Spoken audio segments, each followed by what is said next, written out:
Hello बच्चों, कैसे आप सभी? आशा करता हूँ आप सभी अच्छे होंगे और आपकी पढ़ाई भी अच्छे से चल रही होगी। तो जैसे कि हम फार्माकोग्नोसी पढ़ रहे थे और यूनिट फर्स्ट और यूनिट सेकंड हमने कवर की थी।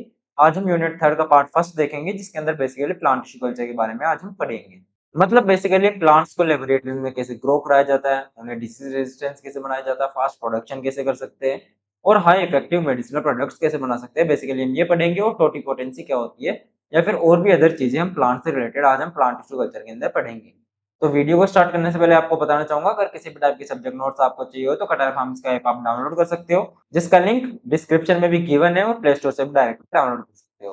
तो चलिए आज की वीडियो को स्टार्ट करते हैं। तो सबसे पहले जानते हैं कि प्लांट टिश्यू कल्चर क्या होता है। तो सबसे पहले पढ़ेंगे हम introduction to plant tissue culture, जिसके अंदर है plant tissue culture is a modern biotechnology technique in which plant cells, tissues, organs, or even complete plants are grown in a sterile artificial environment on a nutrient medium under controlled laboratory conditions। मतलब basically plant tissue culture के अंदर हम modern biotechnology की techniques use करते हैं, जिसके अंदर plant की सेल्स, टिश्यूज, ऑर्गन्स और यहाँ तक कि कंप्लीट प्लांट को भी स्टेराइल आर्टिफिशियल एनवायरमेंटल कंडीशंस देके उसे प्रॉपर ग्रोथ करवाया जाता है या फिर उसे प्रॉपर ग्रो करवाया जाता है लेबोरेटरी कंडीशंस के अंदर ही। तो बेसिकली प्लांट टिश्यू कल्चर का मतलब होगा कि जो प्लांट्स होते हैं, जिनके प्लांट सेल्स हो गए, प्लांट टिश्यूज हो गए या फिर प्लांट ऑर्गन्स हो गए, और या फिर कंप्लीट प्लांट को हम स्टेराइल या फिर न्यूट्रन मीडियम के अंदर लेबोरेटरी कंडीशंस या फिर बायोटेक्नोलॉजी की जो टेक्निक्स होती है वो यूज करके लैब के अंदर ही ग्रो करवाते हैं। तो प्लांट्स को प्लांट के सेल्स, टिश्यूज, ऑर्गन्स के माध्यम से लेबोरेटरी के अंदर ग्रो करवाना ही प्लांट टिश्यू कल्चर होता है। इसके बाद में in simple words plant tissue culture means growing plants inside a laboratory institute of growing them naturally in soil. मतलब सिंपल वर्ड्स में हम प्लांट टिश्यू कल्चर के मतलब समझे तो बेसिकली प्लांट्स को सोइल की जगह लेबोरेटरी के अंदर ग्रो करवाना। इसके बाद में नेक्स्ट आता है this technique is widely used in. मतलब ये टेक्निक वाइडली कब यूज की जाती है, किन चीजों के अंदर यूज में ली जाती है। तो इसके अंदर है फार्माकोग्नोसी, कि फार्माकोग्नोसी के अंदर भी ये काफी वाइडली यूज ली जाती है। बायोटेक्नोलॉजी हो गया, एग्रीकल्चर हो गया, हॉरिकल्चर हो गया, फार्मास्यूटिकल इंडस्ट्रीज हो गया। हॉरिकल्चर बेसिकली यहाँ पे ये मतलब है हॉरिकल्चर का कि जो बीज होती है, हनी बीज होती है, उनसे जो हम शहद इकट्ठा करते हैं फिर उन्हें ग्रो करवाते हैं हनी बीज को, फिर जो पूरी प्रोसेस होती है हनी को इकट्ठा करने की, वो हॉरिकल्चर के अंदर बेसिकली आती है। इसके अंदर हम बीज को प्रोड्यूस करते हैं और उन्हें ग्रो करवाते हैं, फिर उनसे जो एंड प्रोडक्ट मिलता है वो सारी प्रोसेस आती है इसमें। इसके बाद में the most important feature of plant tissue culture is that a very small part of the plant can produce a whole new plant. मतलब इसका एक ये सबसे इंपॉर्टेंट फीचर है या फिर सबसे इंपॉर्टेंट फीचर की हम बात करें प्लांट टिश्यू कल्चर के, तो वो ये है कि हम इसके अंदर सिंगल प्लांट सेल से भी होल प्लांट डेवलप कर सकते हैं लैब के अंदर। इसके बाद में नेक्स्ट है कॉन्सेप्ट ऑफ टोटिपोटेंसी। मतलब टोटिपोटेंसी क्या होती है और किस कॉन्सेप्ट पे वर्क करती है।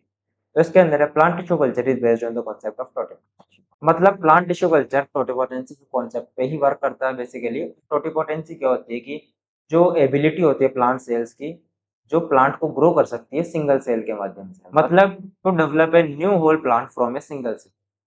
तो ये हो गया टोटिपोटेंसी। इसकी डेफिनेशन देखिए टोटिपोटेंसी की, तो वो है totipotency is the ability of a single living plant cell to develop into a complete plant under suitable environmental and nutritional conditions. मतलब टोटिपोटेंसी एक एबिलिटी होती है सिंगल लिविंग प्लांट सेल की, जिससे हम कंप्लीट प्लांट को ग्रो करवा सकते हैं न्यूट्रिशनल और एनवायरमेंटल कंडीशंस के अंदर। तो ये टोटिपोटेंसी हो गई। इसके बाद में average living plant cell contains complete genetic information necessary to form a whole plant. मतलब एवरी जो लिविंग प्लांट सेल होती है, फिर हर जो प्लांट सेल होती है उसके अंदर कंप्लीट जेनेटिक इन्फॉर्मेशन होती है उस प्लांट से रिलेटेड ही, जो कि हमें न्यू प्लांट डेवलप करने की या फिर फॉर्मेशन करने के अंदर जरूरत होती है। इसके बाद में आता है even if a small part like leaf, root, stem, shoot tip is taken and placed in proper nutrient medium under sterile conditions, it can regenerate into a whole plant। मतलब जैसे कि स्मॉल प्लांट पार्ट्स लाइक जैसे leaf हो गई, root हो गई, जड़ें हो गई, तना हो गया और जो शूट टिप होती है वो हो गई। इनको भी हम अगर लेके और इन्हें प्रॉपर न्यूट्रिएंट मीडियम के अंदर रखे स्टेराइल कंडीशंस के अंदर, तो ये भी रीजनरेट होके एक होल प्लांट बना सकती है, फिर न्यू प्लांट बना सकती है। तो ये प्लांट टिश्यू कल्चर ही होता है, प्लांट टिश्यू कल्चर के माध्यम से ही ये हो पाता है। इसके बाद में this happens because plant cells have the power to divide continuously and differentiate into different tissues and organs. मतलब इसके अंदर हम ऐसे बोल सकते हैं कि ऐसा इस वजह से होता है क्योंकि जो प्लांट सेल्स होती है उनके अंदर पावर होती है कंटिन्यूअसली डिवाइड होने की माइटोसिस या मियोसिस के थ्रू, और खुद को डिफरेंशिएट करने की डिफरेंट टिश्यूज के अंदर और ऑर्गन्स के अंदर, और इन्हीं डिफरेंट टिश्यूज और ऑर्गन से फिर नए प्लांट बनाए जाते हैं। इसके बाद में इंपॉर्टेंस ऑफ टोटिपोटेंसी, कि टोटिपोटेंसी की क्या इंपॉर्टेंस है, फिर टोटिपोटेंसी का क्या महत्व है प्लांट टिश्यू कल्चर के अंदर। तो इसके अंदर टोटिपोटेंसी इज इम्पोर्टेंट बिकॉज मतलब टोटिपोटेंसी इम्पोर्टेंट है क्योंकि it makes tissue culture possible. ये टिश्यू कल्चर को पॉसिबल बनाती है क्योंकि टोटिपोटेंसी के अंदर प्लांट सेल्स के अंदर वो एबिलिटी होती है कि वो सिंगल प्लांट सेल से न्यू प्लांट जनरेट कर सके। Helps in regeneration of plants, इसके अंदर रीजनरेशन के अंदर मदद मिलती है प्लांट्स की, मतलब सेल से या फिर टिश्यूज ऑर्गन से रीजनरेट कर सकते हैं प्लांट्स को न्यूट्रिएंट मीडियम के अंदर ग्रो करवा के और स्टेरल कंडीशंस उन्हें प्रोवाइड करवाए तो। इसके बाद में यूज़ फॉर मास मल्टीप्लिकेशन, और ये मास मल्टीप्लिकेशन के लिए यूज़ में लिया जाता है बेसिकली क्योंकि लैब के अंदर हम प्लांट के डिफरेंट पार्ट्स को यूज़ करके डिफरेंट टाइप्स के और मल्टीपल प्लांट्स बना सकते हैं। इसके बाद में हेल्प्स इन जेनेटिक इंजीनियरिंग, और ये जेनेटिक इंजीनियरिंग के अंदर भी यूज़फुल होता है। इसके बाद में useful in conservation of medicinal plants, और ये जो मेडिसिनल प्लांट्स होते हैं उनके कंजर्वेशन में भी बेसिकली हेल्प करता है क्योंकि जो प्लांट्स एक्सटिंक्ट और इंडेंजर्ड के कगार पे होते हैं उन्हें हम लैब के अंदर ग्रो करवा सकते हैं और उन्हें एंडेंजर या फिर एक्सटिंक्ट होने से बचा सकते हैं। इसके बाद में importance of plant tissue culture, कि प्लांट टिश्यू कल्चर की क्या इम्पोर्टेंस है। तो इसके अंदर है plant tissue culture has become one of the most important tools in modern pharmacognosy and biotechnology. मतलब प्लांट टिश्यू कल्चर सबसे ज़्यादा इम्पोर्टेंट टूल बन चुका है मॉडर्न फार्माकोग्नोसी और बायोटेक्नोलॉजी के अंदर, जिसके अंदर सबसे पहले जो आता है वो है रैपिड मल्टीप्लिकेशन ऑफ प्लांट्स। मतलब इसके अंदर रैपिड मल्टीप्लिकेशन हो सकता है प्लांट्स का, साथ ही एक साथ में बहुत सारे प्लांट्स ग्रो करवाए जा सकते हैं नीड के अकॉर्डिंग। इसके अंदर large number of plants can be produced in short time from A small plant part. मतलब इसके अंदर लार्ज नंबर ऑफ प्लांट्स को हम ग्रो कर सकते हैं, प्रोड्यूस कर सकते हैं कम टाइम के अंदर सिर्फ प्लांट पार्ट को यूज करके। इसके बाद में this process called micro propagation, और इस प्रोसेस को हम बेसिकली माइक्रो प्रोपेगेशन बोलते हैं, जिसके अंदर हम लार्ज प्लांट्स या फिर लार्ज नंबर ऑफ प्लांट्स को ग्रो कर सकते हैं कम टाइम के अंदर स्मॉल प्लांट पार्ट्स यूज करके। इसके इम्पोर्टेंस की बात करते हुए कॉमर्शियल प्रोडक्शन, मतलब ये कॉमर्शियल प्रोडक्शन के अंदर काफ़ी महत्व रखता है। फास्ट मल्टीप्लिकेशन, इससे हम बहुत सारे मल्टीपल प्लांट्स एक साथ ग्रो कर सकते हैं कम टाइम के अंदर, और यूनिफॉर्म प्लांट्स हमें ऑब्टेन होते हैं इसके अंदर।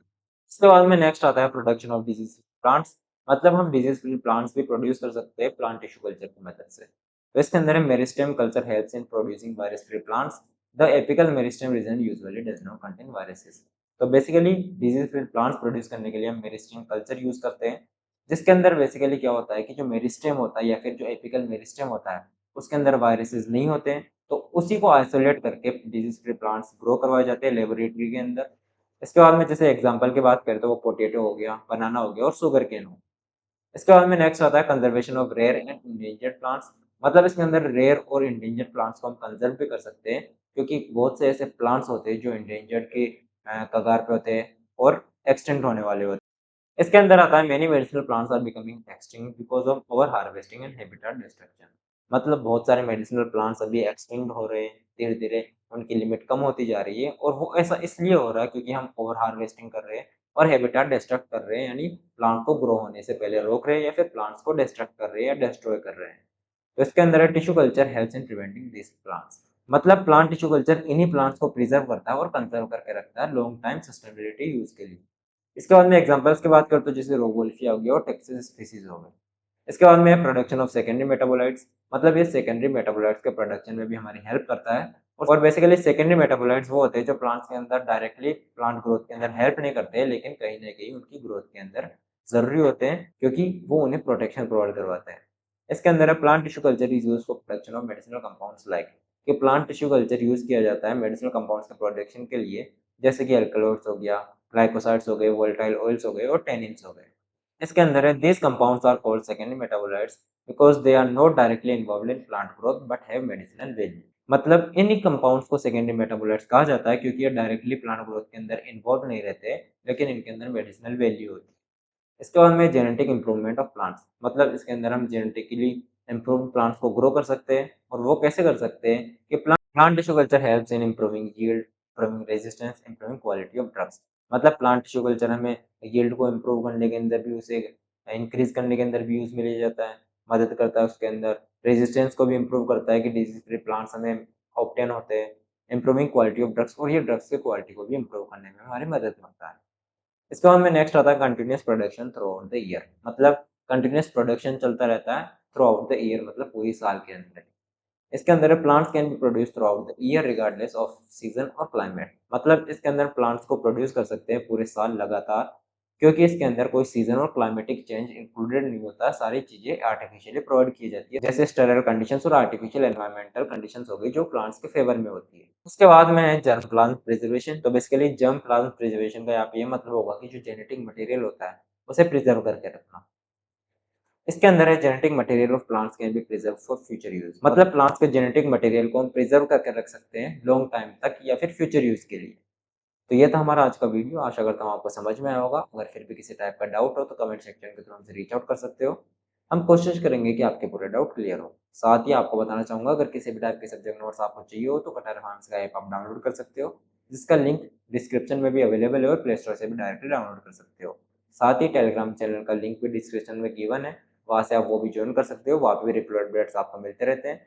Thank you.